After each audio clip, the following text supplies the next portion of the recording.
Welcome back, peeps. Today we're going to be taking a look at the Apple MacBook Air M1 edition and compare it to the recently released and recently reviewed Surface Laptop 4 that I just got in. Now this isn't going to be a full review of the MacBook Air because it's been out for a while and I think there's been a lot of reviews published about it. If you would like to see me review it, please leave a comment below. Alright, let's get started.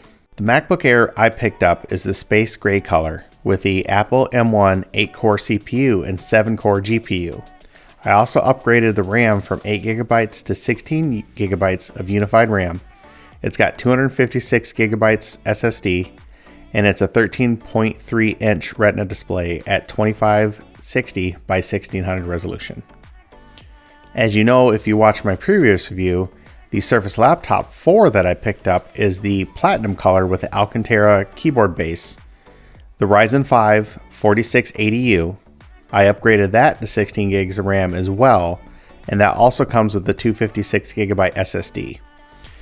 That screen is slightly larger with a different aspect ratio. It has 13.5 pixel touch display at 2256 by 1504. I paid about $1,100 for the Air, and that's with my education discount included, which I also received on the Surface Laptop. All right, let's talk about build quality. Apple's had build quality in the bag for years now, and the Air is no exception. There's virtually no flex anywhere on the laptop. It's solidly built and well put together. The Air weighs just about the same as the Surface Laptop 4 that I have at 2.8 pounds. Honestly, unless you put them side by side, there's not really much of a difference to notice whether it's weight or dimensions. Since neither one of these laptops have changed much in the design over the last few years, we kind of have a good idea of how they'll hold up over time. I found that the MacBooks tend to scratch and dent a little bit easier, and especially with the space gray, it's a little more noticeable. And we all know how the Alcantara can look after a little bit of time with it, especially if you have oily hands or you tend to eat a lot and use the computer. I will note that there is absolutely nothing user replaceable on the Air at all. Not that the Surface is any better for the most part, since it does take some skill to open it up, but at least you can replace the SSD if that fails. All right, let's talk about I/O. I think it's been kind of worn out at this point, but the keyboard is so much better on the new MacBooks. It's just, I never had a problem with the butterfly keyboard, but this new Magic keyboard they have it on is great. With that being said, I actually prefer the keyboard on the Surface a little bit better. I find that the typing is a little softer with still a lot of spring in the key feedback. I just felt more comfortable typing on that laptop. At the end of the day, both of these keyboards are excellent, and it really comes down to preference. So if you can get into like a Best Buy or another electronics store to try them both out, I definitely recommend you do that. I think this goes without saying, but the Air has the best trackpad that you can get in a laptop, along with all the other MacBooks. Like I said in my review, the Surface has a very, very good trackpad, but there's nothing quite matching up with the Force Touch trackpad of the MacBooks. The MacBook Air comes with two Thunderbolt 4 or USB 4 ports on the left-hand side of the laptop, along with the headphone jack along the right-hand side, and these are the only ports that are included with it.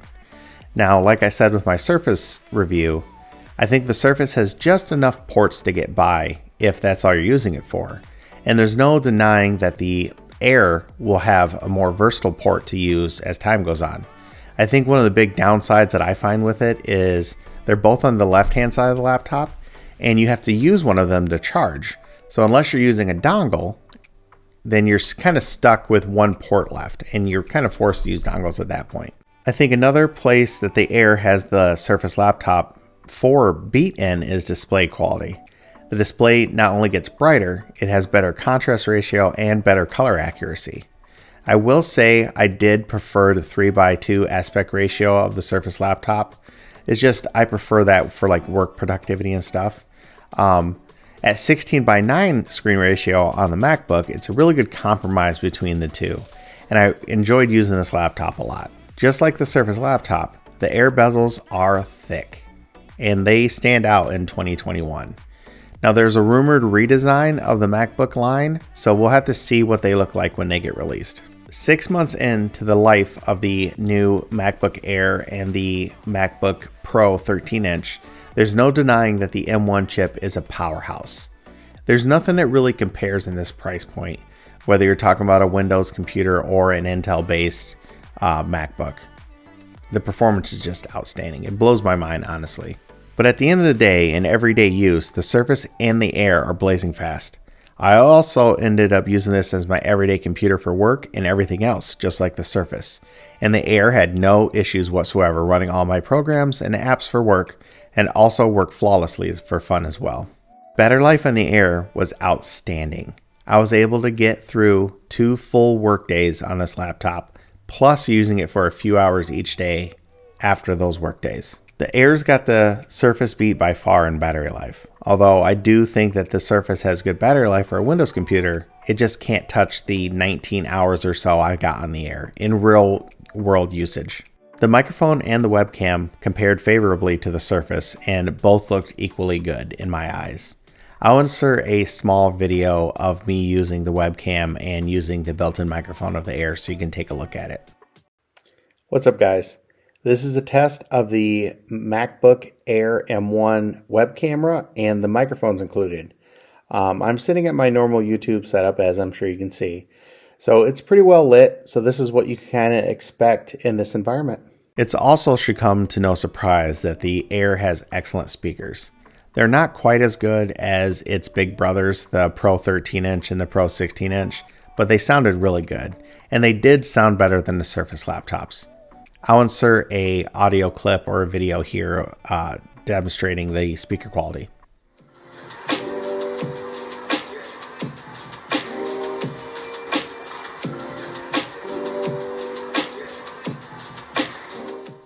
After using both these laptops, I think the big question is which one should you buy?